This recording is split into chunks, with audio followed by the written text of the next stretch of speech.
Vamos a empezar en esta unidad la explicación de por qué y cómo surge el estado del bienestar, que tiene su antecedente en las leyes del seguro social existentes en Inglaterra y en Alemania a finales del siglo XIX.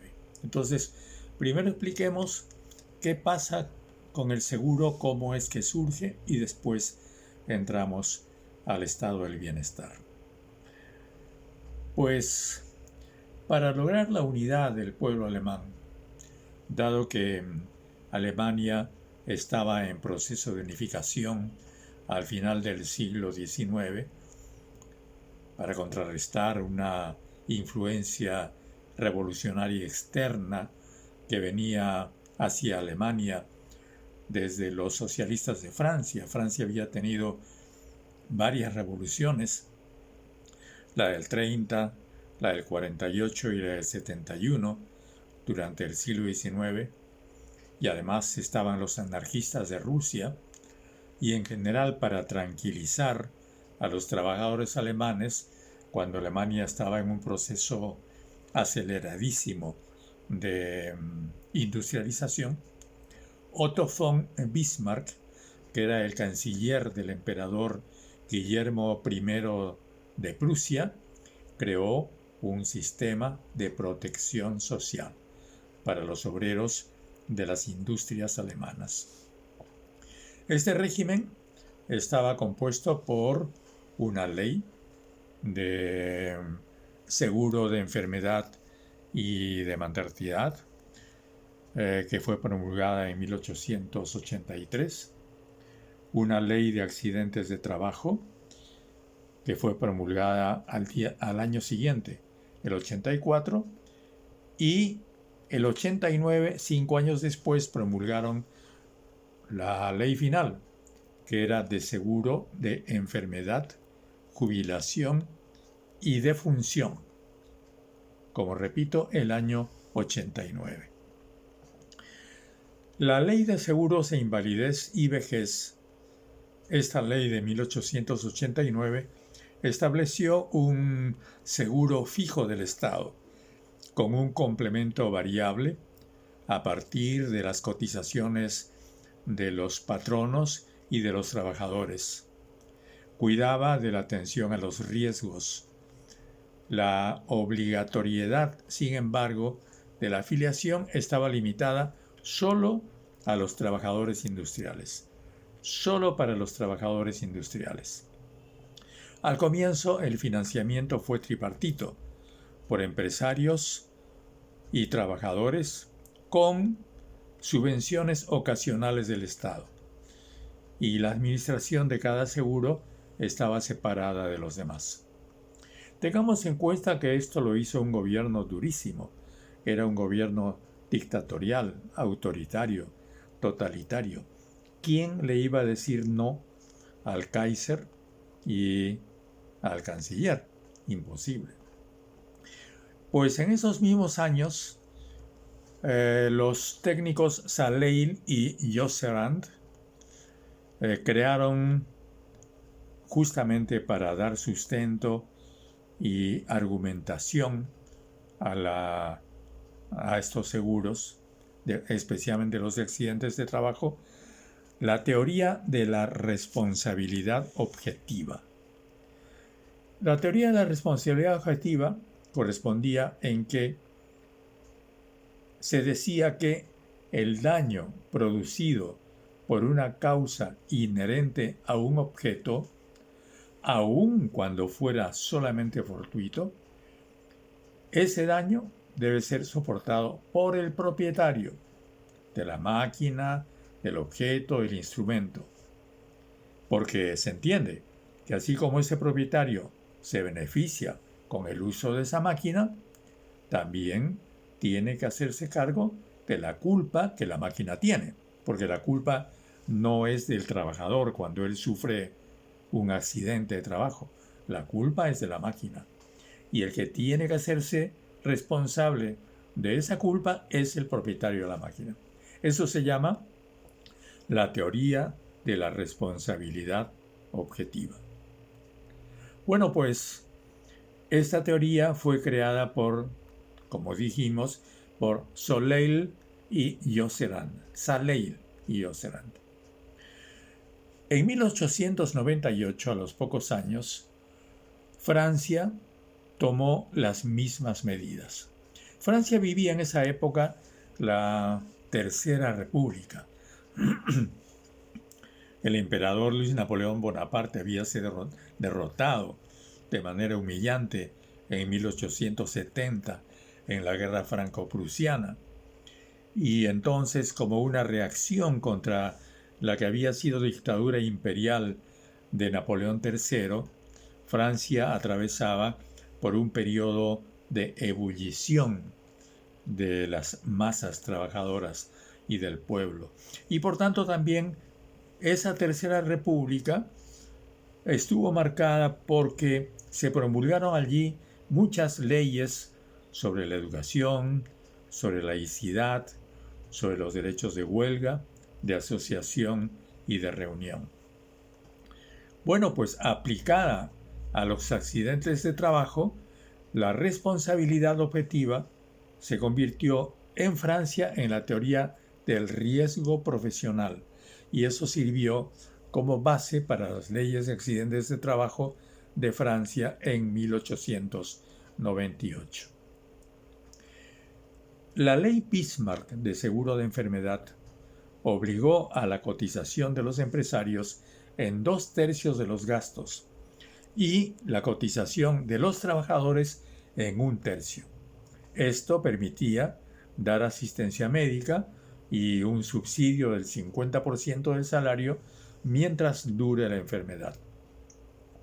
Bueno, pues, y así surgió un nuevo paradigma en la historia de la política social, el seguro social.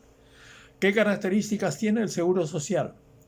Financiamiento a partir de las contribuciones del Estado, empresas y trabajadores. ¿Quién es el actor principal?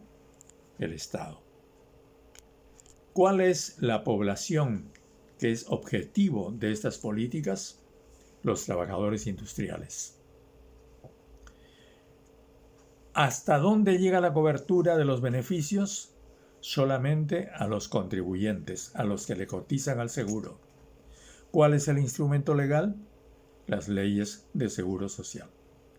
Recordemos también que antes de este modelo de política social hay otro, que es el de asistencia social, que vimos cuando tratamos acerca de la ley de pobres de Isabel II. ¿Cuál es el agente principal, el actor principal en la asistencia social? El Estado. ¿Cuál es la población objetivo? Los pobres, no los trabajadores industriales, como en este caso del seguro, eran los pobres. ¿Hasta dónde llegaba la cobertura? Solamente a los pobres. ¿Cuál era el instrumento legal? Las leyes de pobres. ¿Y cómo se financiaba? A partir de las contribuciones forzosas que la monarquía de Inglaterra obligaba a hacer a los propietarios que vivían en el contorno de las parroquias de la entonces Inglaterra. Entonces, hemos visto ya este primer modelo con la ley de pobres, que es de asistencia social, y ahora estamos viendo el segundo modelo, que es el del seguro social. Pues bien, a partir de ese momento empieza otra historia, y es que entre 1900 y 1930, ya estamos en el siglo XX, se estableció el sufragio universal en casi todos los países europeos. Y hay un personaje muy importante en esa época, que es David Lloyd George. David Lloyd George. Él era ministro de Comercio del gobierno del Reino Unido y fue ministro de Hacienda el año 1908. cuando los liberales ingleses ganaron las elecciones luego de 20 años de gobierno conservador. Y 53 diputados laboristas llegaron a la Cámara de los Comunes. Entonces, liberales por un lado y laboristas por el otro lado hicieron mayoría en la Cámara de los Comunes de estos primeros años del siglo XX en Inglaterra y empezaron lo que se llamó el liberalismo social. El gobierno del primer ministro liberal, que era Herbert Asquith, y este ministro de Comercio, al que hemos mencionado, que es un personaje muy importante en la historia de la política social, que es David Lloyd George, introdujeron la legislación sobre pensiones para los pobres a partir de los 70 años. Lloyd George presentó un presupuesto en 1909 en el que se asignaba una gran partida para proyectos sociales, que al comienzo fue rechazado por los conservadores y la Cámara de los Lores. Los comunes aprobaron la ley parlamentaria de 1911 que prohibía a la Cámara de los Lores su veto sobre los proyectos de ley presupuestarios y se adoptaron muchas reformas propuestas por Lloyd George, como por ejemplo esta creación de un sistema de seguros sociales de enfermedad, invalidez y desempleo. Para financiar el déficit que existía en ese momento, Lloyd George logró la aprobación de un presupuesto popular, incrementando impuestos al alcohol, al tabaco y la gasolina. Poco tiempo después propuso un seguro contra el desempleo, la enfermedad o la muerte del jefe de familia, que eran consideradas en esa época como las causas más importantes de la pobreza, sobre la base igual de contribuciones de los empleadores, de los trabajadores y del Estado. Bueno, pues entonces viene, después de estos años, que son conocidos como los años de la Belle Époque, es decir, de la bella época, años de mucha prosperidad en Europa, aquí empieza la tragedia, que es la Primera Guerra Mundial de 1914-1918. Tuvo muchas consecuencias. La primera consecuencia de esa guerra mundial fue la Revolución Rusa. En 1917 se produjo la Revolución Rusa, que instaló el primer gobierno de la historia formado por consejos de trabajadores, que fueron llamados soviets. Por primera vez los trabajadores llegaban a un gobierno, claro, por la vía revolucionaria. Hay que considerar también que 7 años antes, en 1910, se había producido en América Latina la Revolución Mexicana. Y al mismo tiempo que se estaba dando la Revolución Rusa el 17, en México se estaba aprobando la famosa Constitución de Querétaro, la Constitución de 1917, que contiene un muy fuerte contenido social. En Rusia fue constituido el sistema sanitario soviético y el Comisariado del Pueblo para la Salud, un consejo de departamentos médicos, un comisariado del pueblo de salud pública, y la revolución declaró que la atención de la salud sería gratuita en todos los niveles y capas. El Congreso de la Unión de Enfermeras de toda Rusia se fundó en 1917 con 18.000 integrantes y 56 sucursales en toda Rusia. Se estableció la seguridad social plena, que cubría accidentes y enfermedad, atención médica, licencia de maternidad. Fueron organizados la Unión Federada de Trabajadores Médicos de Rusia, la Junta Sanitaria Militar, el Instituto Estatal de Higiene Social, la atención de emergencia de Petrogrado y la comisión, incluso una comisión de psiquiatría, y además, como nunca había pasado hasta ese momento en el mundo, se creó una red de hogares de descanso para trabajadores en los lugares más saludables y cálidos de la Unión Soviética.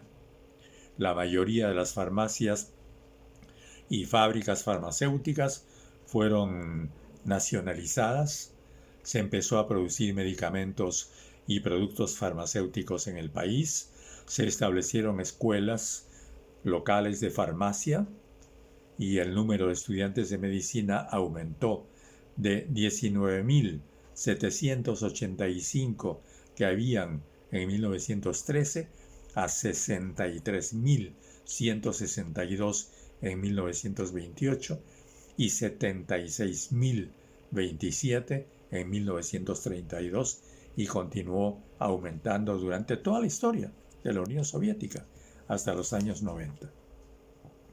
2.000 nuevos hospitales se construyeron hasta antes de 1932 y se organizó lo que se llamó un plan quinquenal o Gosplan, que estableció una inversión permanente para la salud del pueblo. Esto, que fue impresionante para aquella época, recordemos que estamos hablando de 1917, es decir, el comienzo del siglo XX.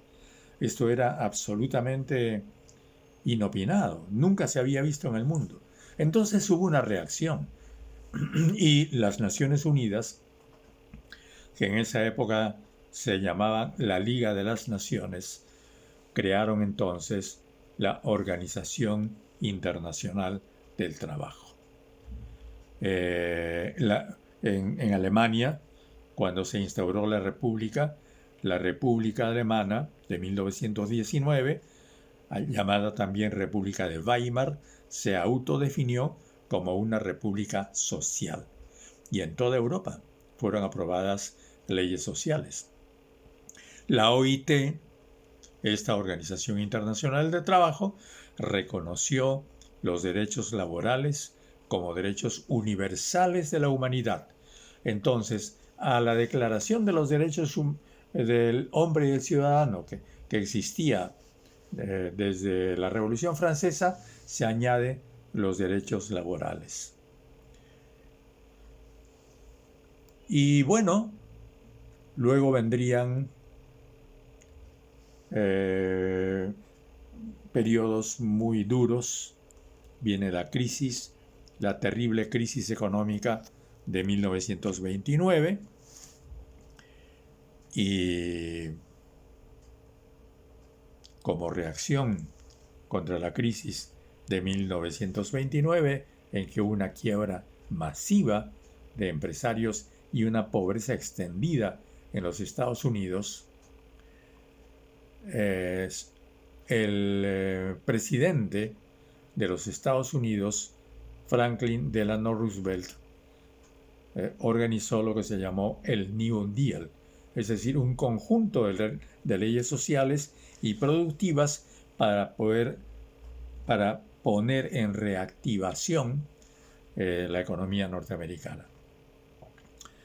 Pero luego vino la Segunda Guerra Mundial y entonces el siglo XX transcurrió en realidad entre dos guerras mundiales, la de 1914 y la de 1939, que terminó el año 45. Y terminó con una pobreza generalizada y una miseria en Europa, al punto que entonces Estados Unidos, que fue la potencia vencedora junto con la Rusia soviética, empezó el Plan de Recuperación de Europa, o Plan Marshall, conocido como el New Deal Internacional, con una inversión de 12.500 millones de dólares de la época, que ahora pueden parecernos muy poquito, pero que en esa época era una montaña de dinero. Ese Plan Marshall, que reconstruyó Europa, generó cláusulas sociales en las constituciones de Francia, Portugal y España. Decenas de países se liberaron política, aunque no económicamente, del colonialismo en Asia y África, y la democracia se amplió geográficamente a un gran número de países en el mundo. Bueno, ya como dijimos, la Constitución mexicana del 17 había consagrado un conjunto de medidas sociales, entre las cuales estaba la limitación de la propiedad privada absoluta y su reemplazo por un concepto social de la propiedad.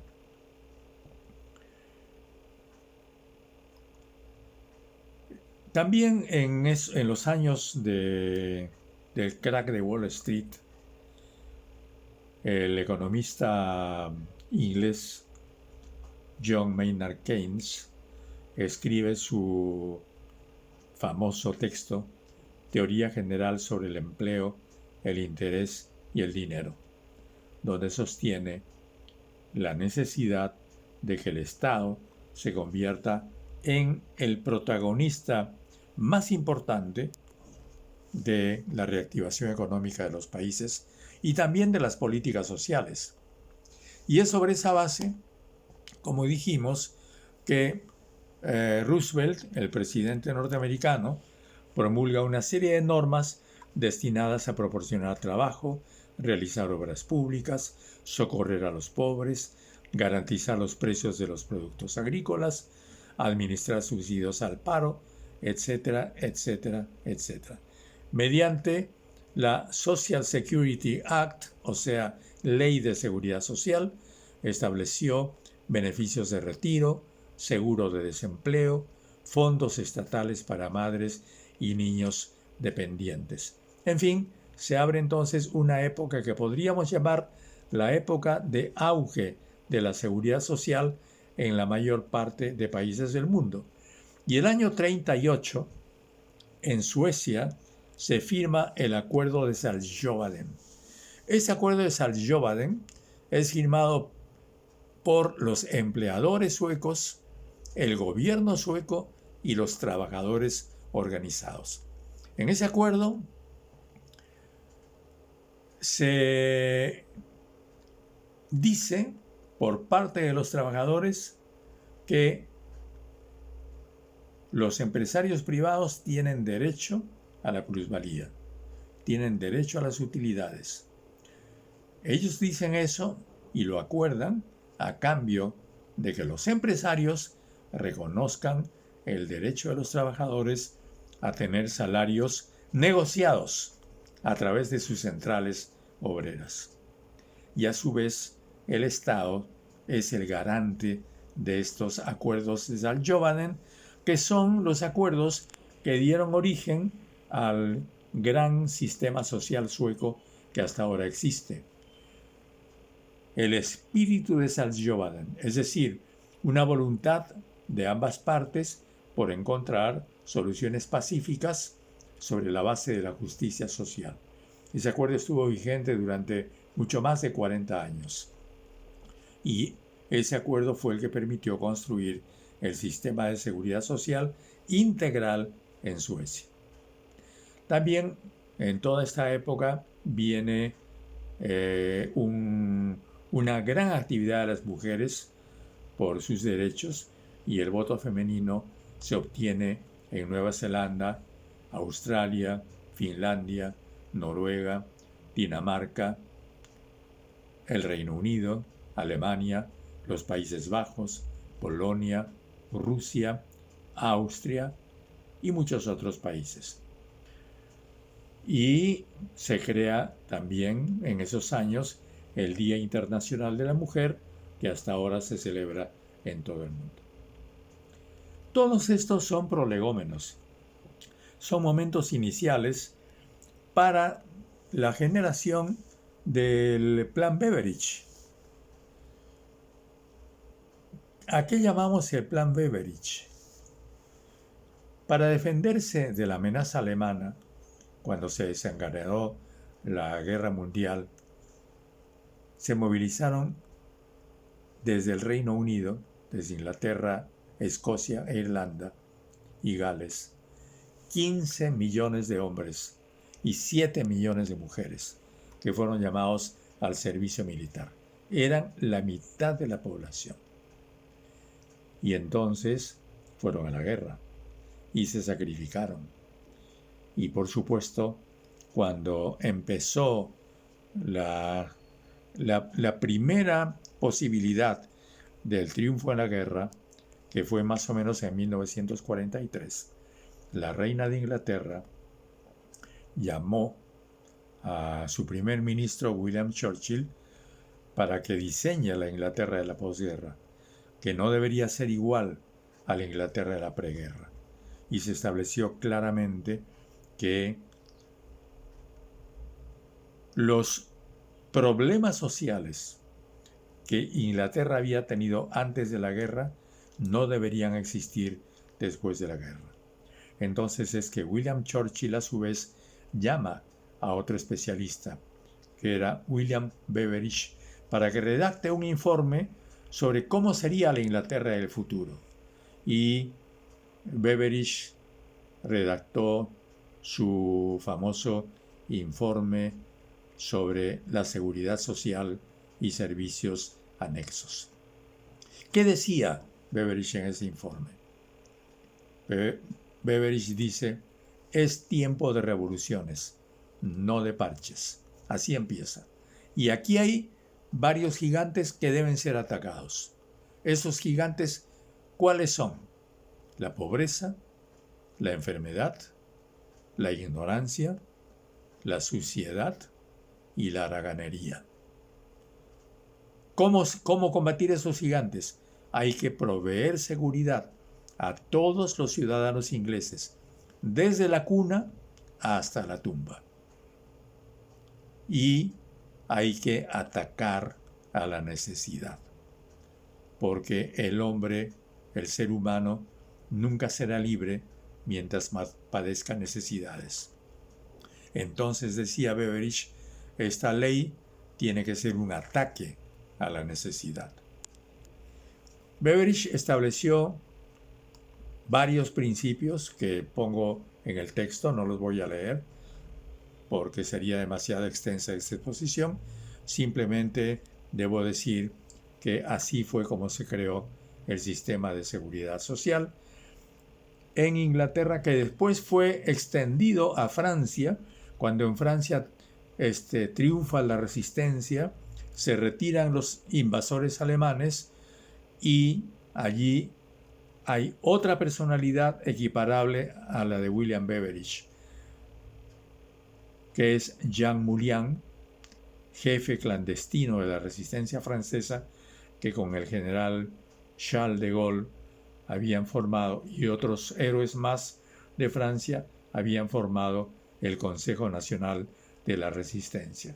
Ese Consejo Nacional de la Resistencia es el que plantea, según cuenta Stefan Hessel, cómo sería la Francia de la posguerra con plena seguridad social para sus ciudadanos. Entonces surge otro paradigma más, que es la seguridad social, llamada también el estado del bienestar, es decir, la seguridad social integral que te dura toda la vida. ¿Cómo se financia este paradigma de seguridad social? Con impuestos. ¿Cuál es el actor principal? Es el Estado. ¿Cuál es la población objetivo? Todos los ciudadanos, sin excepción. ¿Cuál es la cobertura? Todos los ciudadanos durante toda la vida. ¿Y cuál es el instrumento legal? La legislación general del país. Y así es que se forma el sistema de seguridad social. Entonces ya tenemos tres sistemas que hemos visto. El sistema de asistencia, que es el que hemos visto con la ley de pobres. Luego, cuatro sistemas. El sistema de asistencia con la ley de pobres. El sistema luego del seguro con las leyes de Bismarck y el sistema de seguridad social. Dije 4 porque nos falta uno, que veremos en próximas clases, que es el sistema liberal o neoliberal. Pero eso todavía no lo vamos a ver y ahora nos quedamos en estos sistemas. Y bueno, aquí terminamos esta exposición que espero que les haya sido amena. Nos despedimos y que todo sea bueno y como siempre, cuídense. Nos vemos